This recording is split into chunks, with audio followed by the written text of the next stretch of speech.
এক প্লেট ভাতের জন্য, একটু তরকারির জন্য চোখের পানি ফেলে কাঁদছি। আমার একটু ভালো তরকারি ছিল না খাবারের জন্য। আমি এমন হয়তো 6 মাস গেছে, 1 বছর গেছে, 2 বছর গেছে যে গুনা 2টা পরোটা আর 2 টাকার ডাইল ভাজি আর 2টা পরোটা 4 টাকায় 6 টাকা গুন্না প্রতিদিন নাস্তা করতাম। কোনোদিন এর অতিরিক্ত কিছু খাইতে পারি নাই কোনোদিন। আমার এর চাইতে বেশি হিসাবে ছিল না। আমার যা বাড়ির থেকে হিসাব করে দিছে, বড় ভাই দিছে, আমি তা গুনে গুনে খাইতাম। 6 টাকা করে নাস্তার টাকা। 1 টাকা বেশি খাইলে আমি পরের দিনের নাস্তার হিসাব দিব কেমনে, টাকার হিসাব মিলাম কেমনে?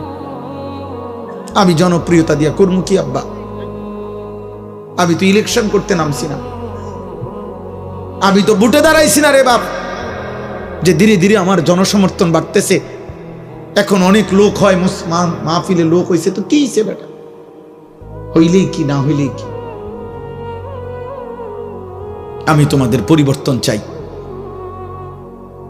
কিশোর যুবক তোমরা বদলাও আব্বা।